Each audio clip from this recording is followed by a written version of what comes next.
Hello, ladies. I hope you're all doing well. I hope that you've been able to find treasures in the Bible this week. I hope that you've spent some time looking at the things that we've been working through on identity. Sorry. I don't know if you can hear the fan. I don't know if that's going to be an issue. We'll see. We'll figure it out. Just trying something new because sitting on the floor makes my butt go numb. Trying to figure this whole setup thing out. It's okay though. I'll get it figured out. So our identity. We've talked about who God is, and we looked at the importance of knowing who God is to understand our identity. Like, that's the foundation of all things, is knowing who God is. And then we looked at which attributes of God are commutable, which ones we share with Him, and how we share them with Him. Okay, so today we're going to talk about something a little bit serious, it's a little rough. There are some people that deny that this exists. There are even Christians who think we should never talk about this. And they're wrong. Like, this is part of the situation. We are going to talk about sin today and sin's effect on our identity, because sin is a part of our identity and it affects our identity, and that's just what it is. So, sin isn't just breaking God's rules. It's more than that. It's actually also breaking God's heart. It's breaking our relationship with Him. It's breaking God. It's breaking our relationship. And sin has consequences, whether we'd like to admit it or not. Sin has consequences. It has lots of consequences. Some consequences we know about, and some consequences are so far down the road that we can't even comprehend what they are. And some consequences of sin we look at and we go, it's not a big deal. Some consequences of sin we don't completely understand, and so we sort of write it off. Okay, so but the good news is that there's a remedy for sin. We don't have to be left in our sin, and the remedy is God's mercy. God's plan is to restore us. That is God's desire, is to restore us to an unmarred state, to a sinless state. And he goes through great measures to do that. The problem now is that we can't clearly reflect God's image. It's like a funhouse mirror now. Instead of being the mirror in your bathroom, you now have a funhouse mirror. So, question is, where did sin come from? Where did it start? What happened? Basically, sin came from the fact that Satan was able to plant a seed of doubt. And that seed of doubt grew quickly. Eve was deceived. And then Adam listened to his wife and didn't protect her. This is all Genesis chapters 3 through 5 explain all of this very well. And we're not going to read that big of a chunk in this setting and discuss that. But all of this information that I am telling you now is found in Genesis 3 through 5. Chapter 3 through chapter 5. It's all there. It's clear as day. You'll see all of these things that Satan caused doubt. He deceived Eve. Adam listened and didn't protect her. And it seems that with every generation, sin grows. Every generation, sin grows and gets worse. We're going to turn to Proverbs 6 right now. And we're going to look at verses 16 through 19. And this is what it says. These 6 things the Lord hates. Yes, 7 are an abomination to him: a proud look, a lying tongue, hands that shed innocent blood, a heart that devises wicked plans, feet that are swift in running to evil, a false witness who speaks lies, and one who sows discord among brethren. So these are all, this is sin. And if any action can be brought back to this, it is a sin. A proud look. So being proud can really lead to bad, horrible sin. A lying tongue. So not telling the truth. Hands that shed innocent blood. And I mean, people struggle with this. Innocent blood are babies. Innocent blood is the black gentleman running down the street. That's innocent blood. I mean, is it, should we shoot the guy breaking into our house?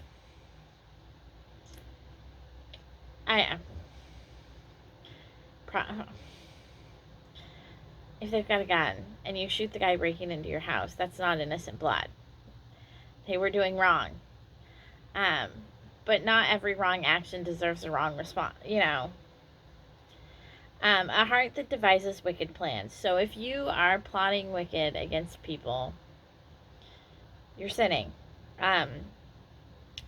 Feet that are swift to run to evil. So if you're joining the crowd and being evil, you're sinful.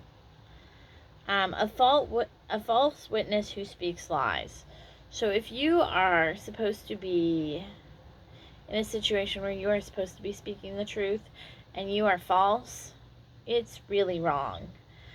And then one who sows discord among brethren. And there are lots of ways to be sowing discord among brethren. And I mean, I think of, maybe it's because of the current situation I'm in, current happenings.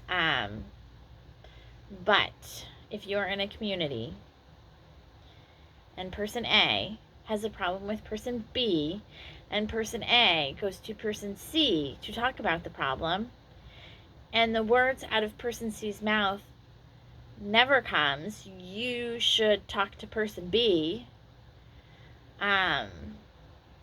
you're sowing discord.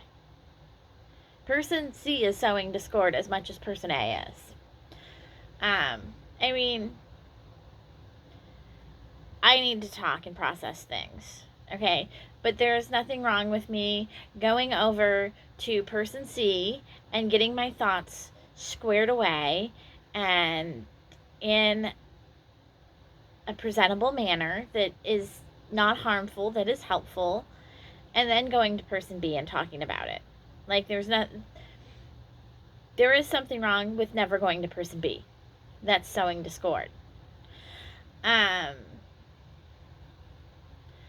Just stirring the pot for no reason is sowing discord. being passive in situations when you know that right should be done. That's sowing discord. Um, there's a lot to it. Okay. Um, Next, we're going to look at 2 Timothy 3 1 through 5. And this is what 2 Timothy says on sin. 2 Timothy 3 1 through 5 says, "But I know this, that in the last days perilous times will come. For men will be lovers of themselves, lovers of money, boasters, proud, blasphemers, disobedient to parents, unthankful, unholy, unloving, unforgiving, slanderers, without self-control, brutal, despisers of good, traitors, headstrong, haughty, lovers of pleasure rather than lovers of good, having a form of godliness but denying its power. And from such people turn away." We have a list here of people that are sinners. Proud, boastful, blasphemers, disobedient, unthankful, unloving, unforgiving, slanderers. Having a form of godliness but denying its power. So those people who appear to be good and holy and right, and they're just really good fakers.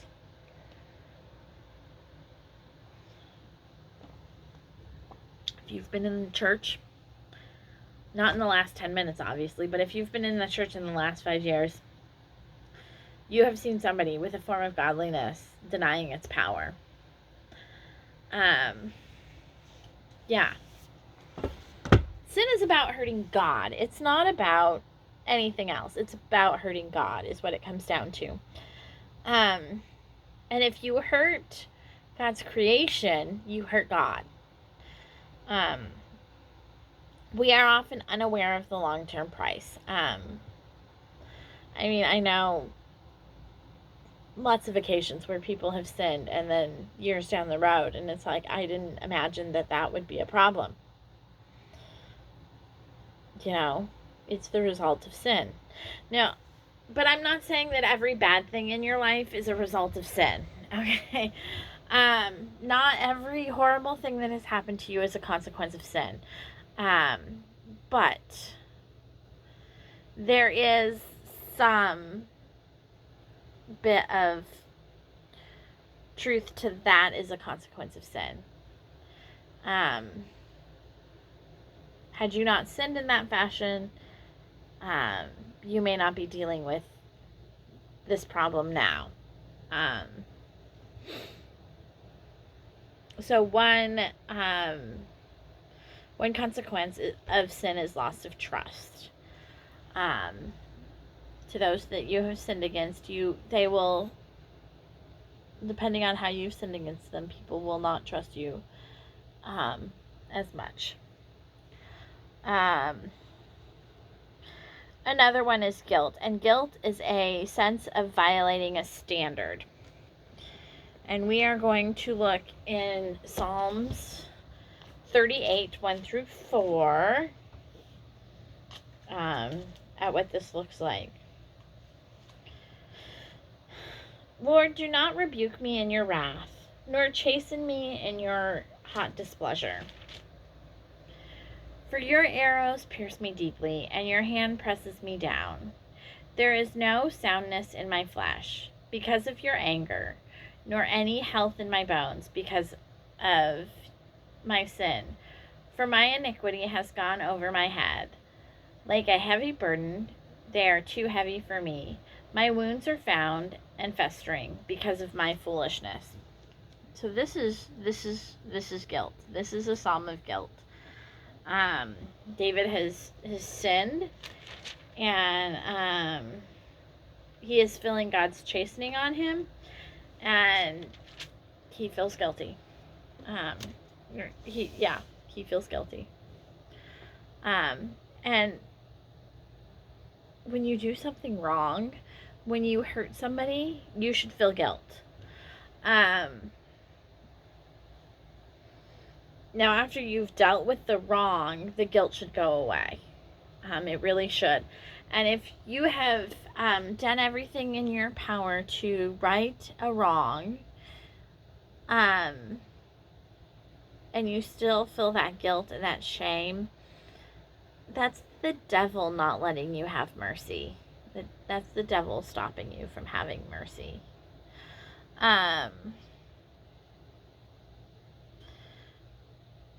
So shame is a sense of deep unworthiness. Shame is when you realize, is when you start thinking you are unworthy. And if shame sticks around too long, it's probably the devil messing with you. Romans 3:23 says, "For all have sinned and fallen short of the glory of God." Okay, we're all unworthy, and we need to acknowledge that in order to move forward. But if you walked into God's mercy, like I said at the beginning, the remedy to all this is God's mercy. If you have walked into God's mercy, then your shame is gone. If you have not moved in your relationship with God, if you have not entered into a repentant, submissive relationship with Christ, then you should still feel shame.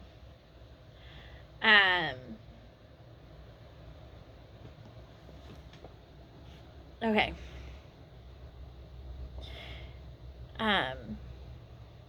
I liked this saying, burying guilt and shame will become a bomb waiting to explode hopelessness into our lives. If we don't deal with our guilt and our shame, if we don't deal with the things that make us feel guilt and shame and take them to the cross so that the blood can be applied to them, you're burying it, and you're burying it, and it's going to become a bomb, and that bomb is going to explode, and it is going to blow. It's going to explode hopelessness all over your life. It's going to hopelessness all over your entire life. And another consequence of sin is condemnation. There is condemnation for sin. God has the right to condemn us as we deserve. He has that right as the good judge. He has that right. The good thing is, and I didn't mark it, but in Romans, you want to say Romans 8 is where it says, therefore there is now no condemnation for those who are in Jesus Christ. So if you have taken your condemnation to the cross and applied the blood of Jesus to it, you're no longer condemned. Okay? Condemnation is what you feel before we are condemned, sinners, to death, until we enter into that redeeming, submissive, repentant relationship with Jesus. However, if we accept Christ as God's mercy, we are free of condemnation. And so we go over to 5. Romans 5:12 says this, "Therefore, just as one man entered, just as through one man sin entered the world, and death through sin, and thus death spread to all men because all sinned." Okay, sin is contagious. We get it from our parents, who in turn got it from their parents, who in turn got it from Adam and Eve. Okay, so we are able to make judgment. We are allowed to make judgment. As Christians, we are allowed to make judgment. It's one of those image qualities we share with God. But we also need to bear in mind that because of sin, healthy discernment can quickly turn into illegitimate judging. I mean, you can look at a person and go, you are a person of God. Like, you can see it plainly. And we also have the right to help other Christians deal with their sin. We have that, but we need to be careful with our judging and our discernment, and making sure that we are not crossing the line into illegitimate judging. We often don't have the whole picture, and so it's hard to keep judgment right, because God has the whole picture and knows all and knows everything. That's how his judgment is good and right. We often forget that we only see snapshots. And so if you're going to pass judgment on the snapshots, you need to be careful for that to come back and bite you.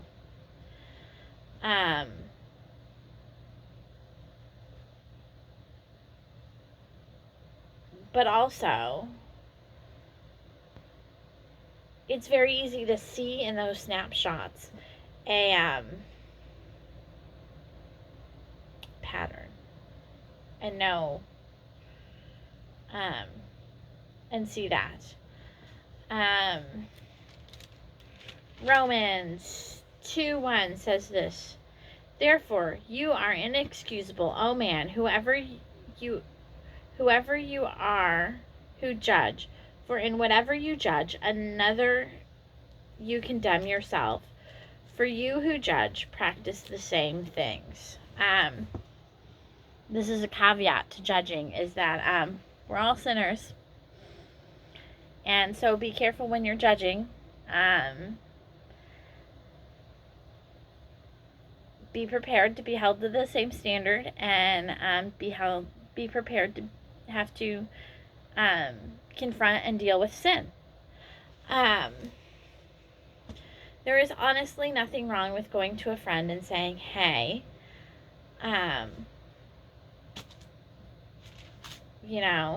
our speech should be nice and friendly, and your speech is not." And for your friend to turn around and go, "Yeah, but you play favorites." And just in a nicer way just to say those things, and to just then help each other and hold each other accountable. Just be careful. Okay.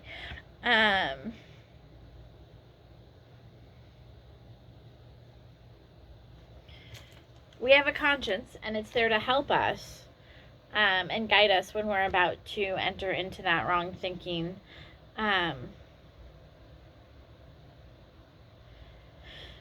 We must be listening for words of grace and not nagging lies. Okay, because God is going to give us grace and help us and guide us. The devil is going to condemn us and lie to us and nag us. So just be aware of that. All right, Revelation 12:10-11 says this: "Then I heard a loud voice saying in heaven, Now salvation and strength, and the kingdom of our God and the power of his Christ have come, for the accuser of our brethren, who accuses them before our God day and night, and has been cast down. And they overcame him by the blood of the Lamb and by the word of their testimony, and they did not love their lives to the death." So we have an accuser. I mean, it says right here that God is up in, Satan is up in heaven accusing us to Jesus. And some of us, God is responding, "They've got the blood on them. They're good. They've got the blood on them. They're good. Go. I don't want to hear this. These don't matter." And there is always hope. There is always, always, always hope. And we're going to turn to Ephesians 4:1 and end on this thought. I, therefore, the prisoner of the Lord, beseech you to walk worthy of the calling which you were called. It is possible to walk worthy. Despite our sin, despite sin, despite everything, it is possible to walk worthy of your calling. It is possible to do that. Of course, it is only possible when you have the blood of Jesus applied to your life. Without the blood, it's pointless. It's pointless for you to try to walk worthy without the blood being applied to you. That is all that I have. Please look for me on Facebook and Instagram. Better Than Rubies. Both places. If you Better Than Rubies, you should be able to, if you search for them, you should be able to find me. If you need a little more on Instagram, it's Better Than Rubies, PRO 3110.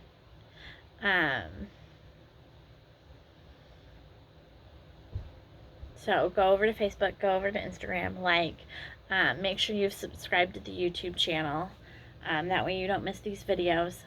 We do have 2 more previous in this series. And I think I'm just calling it Our Identity in Christ Part 1, Part 2. And then this will be Part 3. And there is also a teaching on the book Epic available. That the 3rd one will come out on Friday. Thursday. So you should be seeing Identity on Tuesdays and Epic on Thursdays. My child is calling. Perfect timing. All right. I love you, ladies. Keep looking for treasures, and I will talk with you more later. Bye.